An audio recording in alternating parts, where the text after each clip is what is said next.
সুপ্রিয় দর্শক, আশা করি আল্লাহ রাব্বুল আলামিনের অশেষ মেহেরবানিতে ও দয়ায় আপনারা সবাই ভালো আছেন।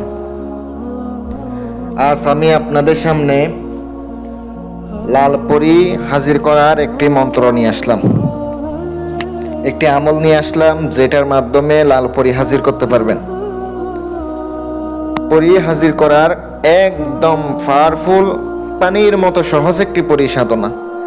আজকের কাজটা যদি আপনি কইরা হাজির করতে না পারেন, তাইলে আপনি আর কখনো কোনো সাধন করে উপকৃত হবেন না, হাজিরও হইব না।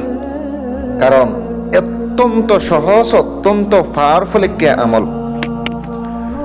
যারা দেশ এবং দেশের বাহির থেকে সাধনা করে নিতে চান, সাধনার জন্য যোগাযোগ করতে চান, তেলেসমাতি আংটি, রোহানি শক্তির আংটি, বিভিন্ন প্রকারের আংটি রয়েছে, যোগাযোগ করতে পারেন। আমি আপনাদেরকে যথেষ্ট পরিমাণ চেষ্টা করব কাজ করে দেওয়ার জন্য। দেখুন, পরি হাজির করার জন্য প্রথমত আপনার ধাপ হচ্ছে নিজের শরীর সেফটি রাখা, নিজের শরীর বন্ধ করা।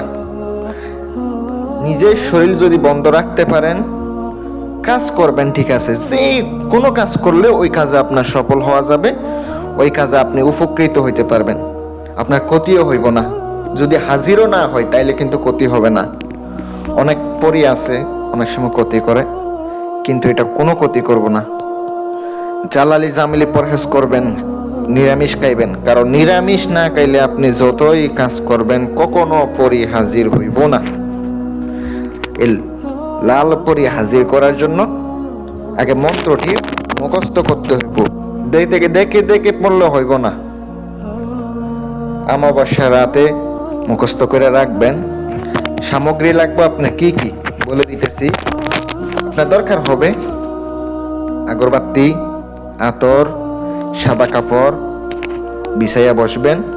বিছাইতে হবে, রুমের মধ্যে হবে না, এটা হচ্ছে কোনো খালি জায়গা, খোলা আকাশের নিচে যাইতে হবে, অথবা বাড়ির ছাদের উপরে করতে পারেন।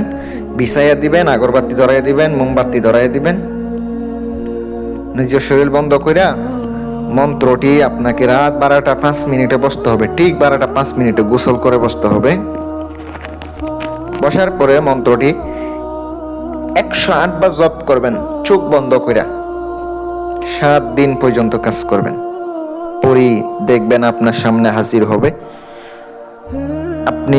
আপনারা অনেক শর্ত দিব, শর্তগুলা মানতে পারলে আপনার সাথে থাকবো। আবার দ্বিতীয়বার কিভাবে ডাকলে হাজির হবে তা অবশ্যই জানবেন। কোনো ক্ষতি করবে না ইনশাল্লাহ। দিয়ে দিলাম, উপকার পাইলে দোয়া করবেন আর চ্যানেলটি সাবস্ক্রাইব করে পাশে থাকবেন। আসসালামু আলাইকুম ওয়া রাহমাতুল্লাহ।